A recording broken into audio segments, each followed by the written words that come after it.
तो दोस्तों, आप सभी का स्वागत है मेरे यूट्यूब चैनल में। जैसा कि मैंने आपको बताया था कि मैं इंग्लिश पेडागोजी का सीरीज़ स्टार्ट कर रहा हूं और उसका पहला टॉपिक लर्निंग एंड एक्विजिशन मैंने आप लोग को करा दिया है। आज हम लोग एमसीक्यू देखेंगे। मैं टॉप 10 मोस्ट एक्सपेक्टेड एमसीक्यू लेकर के आया हूं। आप इन प्रश्नों के जवाब लिखिएगा और लास्ट में जब मैं आंसर बताऊंगा तो उसे मैच करिएगा। तो चलिए पहला प्रश्न देखते हैं। पहला प्रश्न है, learning is generally a. Option है natural and unconscious process. Option B है conscious and rule based process. Option C है ऑटोमेटिक प्रोसेस और ऑप्शन डी है रैंडम प्रोसेस। तो चलिए इसका आप आंसर लिखिए।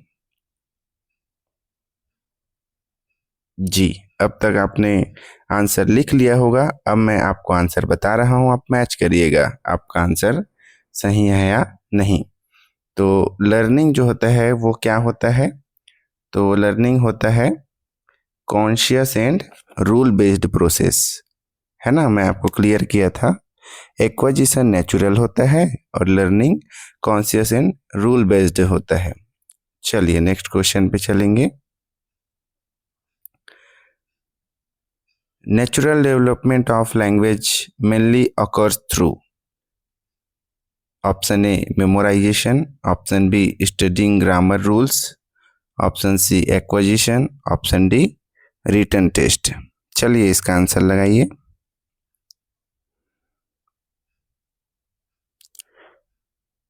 चलिए आपने आंसर लगा लिया होगा, तो इसका आंसर देखते हैं। देखिए नेचुरल डेवलपमेंट बोल रहे हैं, तो आपको जहाँ पे भी नेचुरल दिखाई दे, जहाँ पे भी आपको नेचुरल दिखाई देगा, आप तुरंत समझ जाइएगा इसका आंसर हमेशा क्या होगा, एक्विजिशन होगा।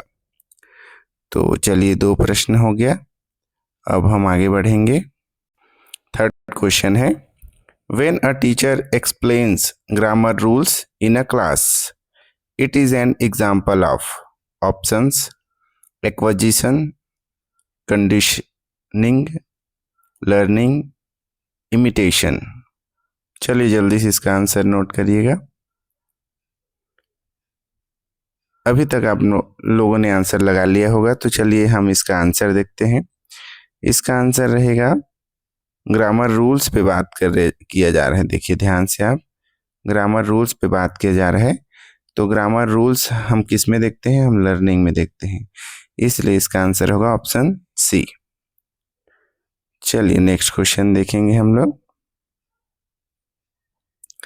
Stephen Krashen is related to, option है language learning theory, option B है इंटेलिजेंस थ्योरी, ऑप्शन सी है मोरल डेवलपमेंट, ऑप्शन डी है बिहेवियर थेरेपी। जल्दी से इसका आंसर बताइए दोस्तों। स्टीफन क्रसेन, देखिए स्टीफन क्रसेन जो है वो लैंग्वेज लर्निंग थ्योरी से रिलेटेड है, इसलिए इसका ऑप्शन ए जो है वो आंसर होगा। नेक्स्ट क्वेश्चन पे चलेंगे। Which of the following is an example of acquisition? Option A reading and grammar book, option B memorising vocabulary, option C talking with friends और ऑप्शन डी है writing a test. चलिए जल्दी से answer बताइए दोस्तों। Okay, आप लोगों ने आंसर बता दिया होगा। मैं आपको आंसर बताता हूँ। देखिए एग्जाम्पल ऑफ एक्विजिशन बोल रहा था, तो एक्विजिशन के एग्जाम्पल क्या होता है? Talking with friends. अब जो नेचुरली बात करते हैं अपने दोस्तों से, वही एक्विजिशन के एग्जाम्पल होते हैं। नेक्स्ट क्वेश्चन चलेंगे। Acquisition is more effective when, option A fear is high, option B anxiety is low, option C punishment is given, option D strict rules are followed। बताइए एक्विजिशन कब ज्यादा effective होता है? जी हाँ, आपने सही आंसर दिया। कब ज्यादा मोर इफेक्टिव? मोर इफेक्टिव कब होता है? जब एंजाइटी इज लो, आपका एंजाइटी एकदम लो रहेगा, आप सिंपल स्टेट में रहेंगे, आपको किसी प्रकार का टेंशन नहीं रहेगा, तब आप ज़्यादा अच्छे से सीख पाओगे, एक्वायर कर पाओगे। ओके, चलते हैं नेक्स्ट क्वेश्चन पे। The main difference between learning and acquisition is, main जो डिफरेंस है वो क्या है? एज का है, सब्जेक्ट का है, कॉन्शियस एंड अनकॉन्शियस प्रोसेस का है, या स्कूल टाइप का है? चलिए दोस्तों फटाफट आंसर बता दीजिए। जी हाँ, आपने बिल्कुल सही आंसर बताया है। डिफरेंस क्या है? डिफरेंस है कॉन्शियस और अनकॉन्शियस प्रोसेस का। अगर आप लर्निंग करेंगे तो लर्निंग के लिए आपको कॉन्शियसली आपको लर्न करना पड़ेगा, और जब आप एक्वायर करेंगे तो आप एक्वायर कैसे करेंगे? अनकॉन्शियस रूप में आप एक्वायर करेंगे। चलिए नेक्स्ट क्वेश्चन पे चलते हैं। Okay, a child learns a second language naturally by interacting with others. This process is called, option है लर्निंग, एक्विजिशन, टेस्टिंग, एवोल्यूशन। चलिए फटाफट आंसर बताइए। मैं फिर से आपको बताना चाहूंगा दोस्तों, नेचुरली बोल रहा है, तो नेचुरली बोला मतलब एक्विजिशन, इसलिए इसका आंसर क्या होगा? एक्विजिशन। ओके, नेक्स्ट क्वेश्चन पे चलेंगे। Acquisition is considered more permanent because it is, permanent क्यों होता है भाई एक्विजिशन? एग्जाम बेस्ड है, रूल बेस्ड है, एक्सपीरियंस बेस्ड है, या होमवर्क बेस्ड है? जल्दी से इसका आंसर बताएंगे आप लोग। ओके दोस्तों, अब तक आपने आंसर बता लिया होगा। परमानेंट, परमानेंट क्यों होता है? क्योंकि ये एक्सपीरियंस बेस्ड है ना।